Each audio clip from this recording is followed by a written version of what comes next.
माँ जी चुप हो जाइए माँ जी। लगता है पोते का मुंह देखना तो मेरे नसीब में ही नहीं लिखा है। सोचा था अब तो दादी बन ही जाऊंगी, अपने पोते की मुस्कान के साथ साथ अपने वक्त को गुजारूंगी, लेकिन सब मेरा का धरा रह गया। भगवान पहले ही मेरे एक बेटे को मुझसे छीन चुका है और आप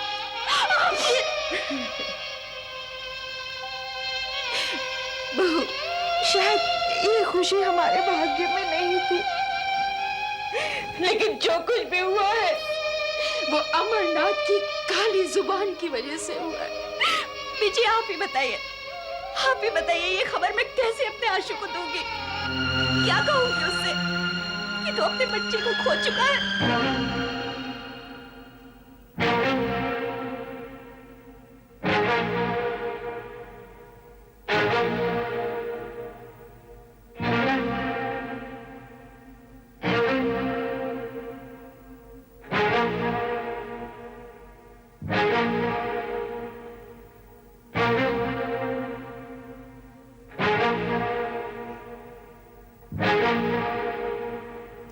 कितना अरमान था उसे अपने होने वाले बच्चे का, उसकी सूरत देखने के लिए वो तरस रहा था।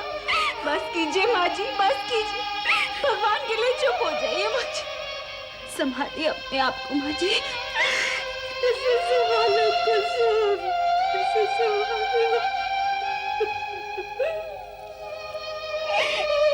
माँ जी, अगर हम अपने आप को नहीं संभालेंगे तो कैसे समझाएंगे आशुतोष को, जिसे इस सब के बारे में कुछ नहीं मालूम माँ जी।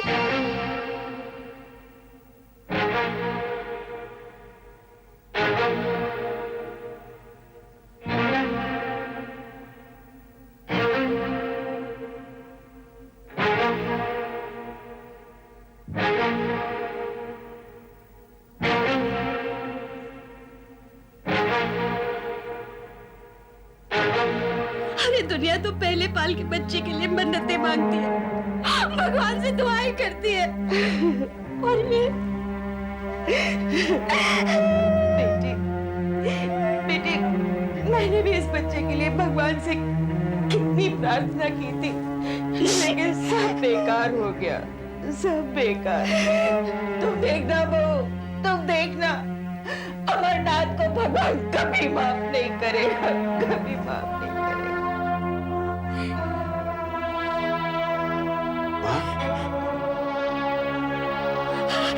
आशु, आशु, आशु। क्या हुआ? माँ बताओ तो सही, क्या हुआ? माँ, माँ क्या हुआ?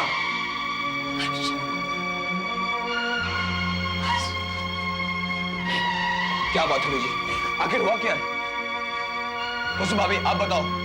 अरे आप लोग रो क्यों रहे? कुछ बताते क्यों नहीं? मैं बताता हूं बेटा। पापा, क्या हुआ? आखिर बात क्या है? सब रो क्यों रहे हैं? तू मेरे साथ है।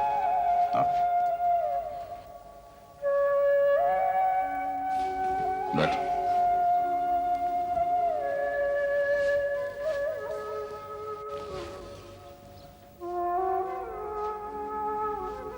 देखो बेटा, मेरी बात को ध्यान से समझने की कोशिश करना। हर दुख दर्द का कोई ना कोई कारण होता है। कभी किस्मत कारण बन जाती है तो कभी इंसान। वैसे जो होना था वो तो हो ही चुका है। बाबा, आखिर हुआ क्या है? आप मुझे साफ साफ बताइए बाबा।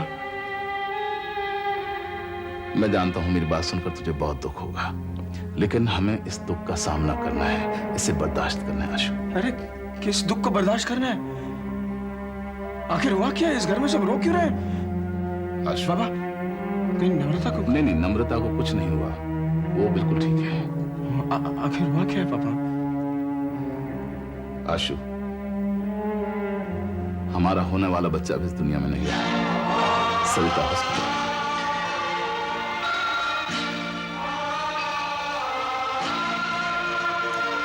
अमरनाथ ने हमारे साथ जो किया है हम उसका जवाब जरूर देंगे, लेकिन कानून के दायरे में रहकर। मैं जिंदा नहीं छोड़ूंगा, मैं जिंदा नहीं छोड़ूंगा।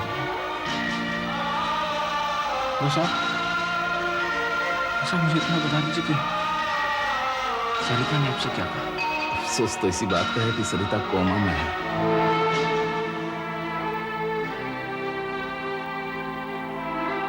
आशु, पापा, मुझे पूरा विश्वास है कि यह सब जानबूझ कर किया गया है। नहीं, मैं और नहीं छोड़ूंगा। आशु, तुम इस वक्त वहां नहीं जा सकते। भाभी आप मुझे छोड़ो। आशु, इस वक्त तुम होश में नहीं हो। मैं होश में नहीं हूँ? हमारे मैं होश में नहीं हूँ? कौन बाप अपने बच्चे की मौत की खबर सुनकर होश में रह सकता है? कौन बाप अपने बच्चे का कत्ल बर्दाश्त कर सकता है? उन लोगों ने मेरे बच्चे को मार डाला। भाभी, मैं उन्हें नहीं छोड़ूंगा पापा, मैं उन्हें नहीं छोड़ूंगा, मैं नहीं छोड़ूंगा, मैं नहीं छोड़ूंगा।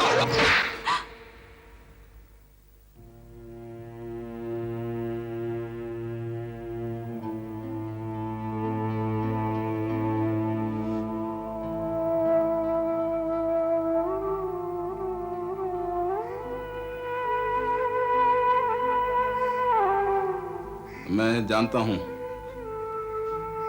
कोई भी बाप अपनी औलाद का कत्ल बर्दाश्त नहीं कर सकता, जानता हूं, लेकिन मेरी तरफ देख, जितना दुख तुझे है उतना ही दुख मेरे सीने में भी लावे की तरह जल रहा है, लेकिन मैं सिर्फ तेरा इंतजार कर रहा था। बाबा, उन्होंने हमारे अरमानों का खून किया है, लेकिन अगर हम कोई गलत कदम उठाएंगे तो नुकसान हमारा ही होगा, तकलीफ हमें ही पहुंचेगी। जिस खुशी के लिए हम चुप थे, वो खुशी तो हमसे छिन गई। हर बात को सहते चले जा रहे थे, सिर्फ इस लालच में कि सरिता की कोख में जो बच्चा पल रहा है उस पर कोई आंच ना आए। लेकिन अब ना वो खुशी रही और वो ना मासूम। चल मेरे साथ।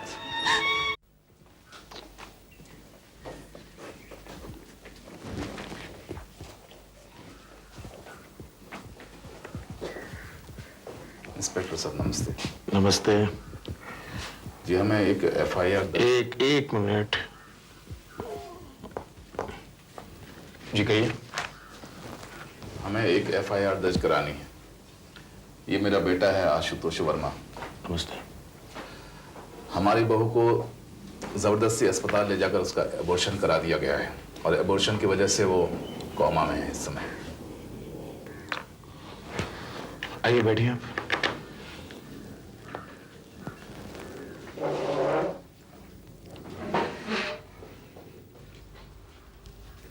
जबरदस्ती एबॉर्शन किसने करवाई?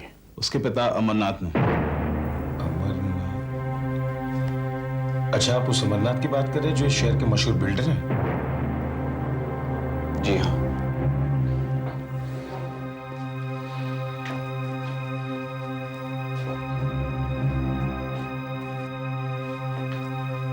देखिए, इस तरह शहर के किसी मशहूर आदमी पर इल्जाम लगाने से पहले आप जरा सोच लीजिए कि आपको पूरा यकीन है कि इस हादसे के पीछे मिस्टर अमरनाथ है। इंस्पेक्टर साहब, अगर पूरा यकीन नहीं होता तो हम यहाँ क्यों आते? लगता है कोई पारिवारिक झगड़ा है। जी हाँ। पहले तो हमारी बहू से उन्होंने धोखे से तलाकनामे पर दस्तखत करवा लिए, फिर उसे ले जाकर जबरदस्ती हमारी मर्जी के बिना उसका अबॉर्शन करवा दिया। ओके, मैं आपका एफआईआर लिखवा लेता हूँ। सावंत, जरा इनका एफआईआर लिखवा लेता हूँ।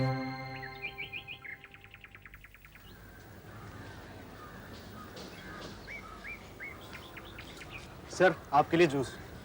रख दो।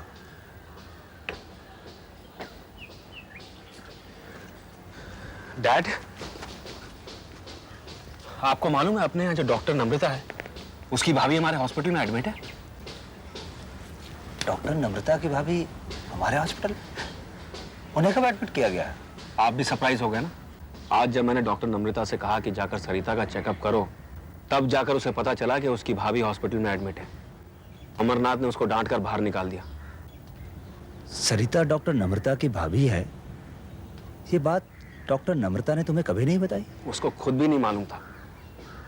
यहां तक कि डॉक्टर नम्रता के परिवार को सरिता और उसके बच्चे के बारे में कुछ मालूम नहीं। जब डॉक्टर नम्रता के फादर को मालूम हुआ तो उसमें और अमरनाथ में बहुत बहस हुई। उसके बाद गलत फहमी में आकर डॉक्टर नम्रता के फादर ने मुझे भी 2-4 बातें सुना दी। किसने 2-4 बातें सुना दी हमारे बेटे को? कुछ नहीं, आज हमारे हॉस्पिटल में 2 फैमिलीज का पारिवारिक झगड़ा हो गया। क्यों? कुछ नहीं, भाऊ हॉस्पिटल में एडमिट है और ससुराल वालों को पता ही नहीं। बड़े कठोर होंगे ससुराल वाले। नहीं माँ, लड़की के पिता ने उन्हें खबर ही नहीं दी। Can you believe? क्या जमाना आ गया है। आजकल की पीढ़ी पति पत्नी के संबंध को मानना तो क्या समझना ही नहीं चाहती, जबकि पति पत्नी का संबंध तो इतना गहरा, इतना अटूट होता है कि इससे ऊपर कोई संबंध ही नहीं। लेकिन आजकल कुछ उल्टा ही चल रहा है। इसी डर के कारण तो मैं शादी नहीं कर रहा। अगर होने वाली पत्नी के साथ नहीं पटी तो? देखा आपने कैसी बातें बना रही है। तू एक बार हाँ तो कर बेटा, ऐसी बहू लाऊंगी जो तेरी भी सेवा करेगी और हमारी भी इज्जत करेगी। हाँ बेटे, तुम्हारी मम्मी ठीक कह रही है। तुम्हें इस बात पर गौर जरूर करना चाहिए। कोई भी इंसान तब तक अधूरा होता है जब तक कि उसकी शादी नहीं हो जाती।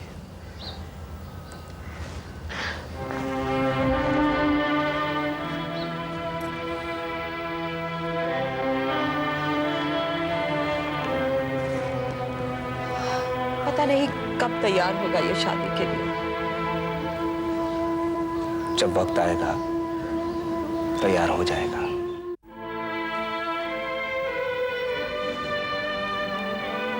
मालकिन,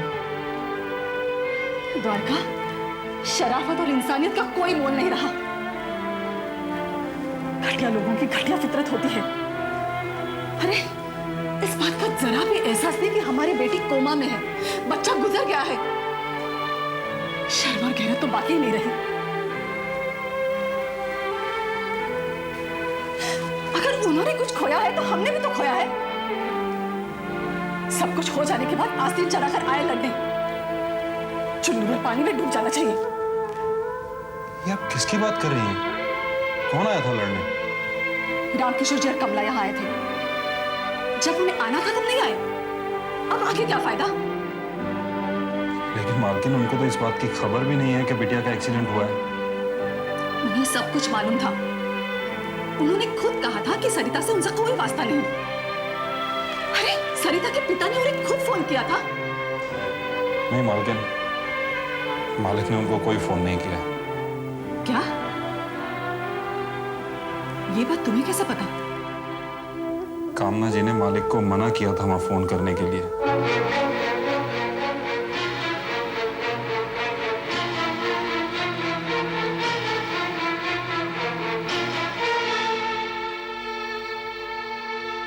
आज रखी है पार्टी? नहीं नहीं, मैं नहीं आ पाऊंगी। अरे नहीं नहीं, दैट्स नॉट द प्रॉब्लम। मेरे हस्बैंड नहीं है घर पे।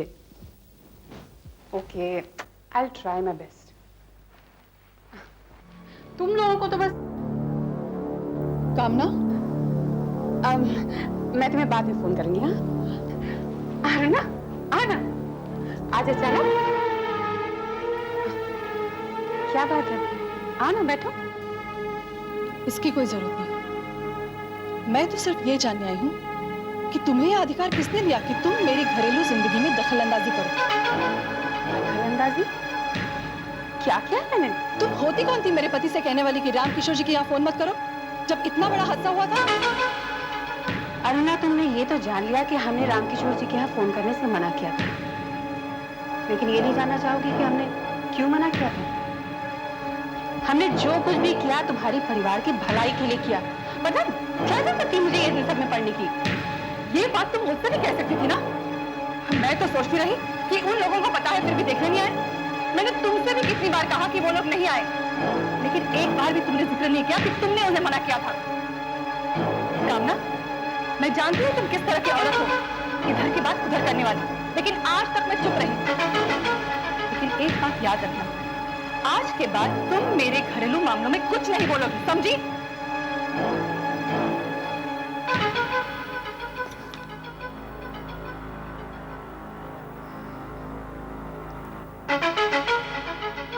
I'm sorry I can't tell you that, but I'll consult with my father and let you know. Okay. Thank you. Have a good day. Bye bye. किसका phone था बेटे? Mister Kulkarni का phone था डैड वो।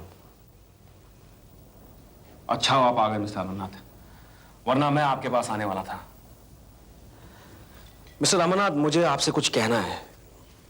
जी हाँ, कहिए। देखिए, डॉक्टर को अगर समझा जाए तो वो अपने मरीज के लिए जिंदगी होता है। आई एम श्योर कि आप भी इस बात पर विश्वास करते होंगे। जी हाँ, मुझे पूरा विश्वास है कि सरिता को आप ही ठीक कर सकते हैं, लेकिन ये बात का। मिस्टर अमरनाथ, आज हमारे हॉस्पिटल में जो कुछ भी हुआ हमें उससे मतलब नहीं, वो आपका जाती मामला है। लेकिन डॉक्टर नम्रता के साथ आपने जिस तरह का बर्ताव किया वो ठीक नहीं है। अगर आपको हमारे हॉस्पिटल में कोई प्रॉब्लम है तो आप अपने पेशेंट को कहीं और शिफ्ट कर सकते हैं। अरे ये क्या कह रहे हैं आप डॉक्टर? बात क्या है कि मुझे मालूम नहीं था। देखिए मिस्टर अमरनाथ, सही माने में डॉक्टर वही होता है जो जी जान से कोशिश करता है मरीज को बचाने के लिए।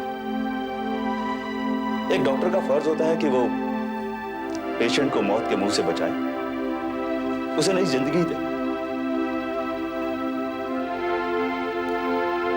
मैं उम्मीद करता हूं आपसे कि आप आइंदा इस तरह से पेश नहीं आएंगे। I'm really very sorry। ये गलती दोबारा नहीं होगी।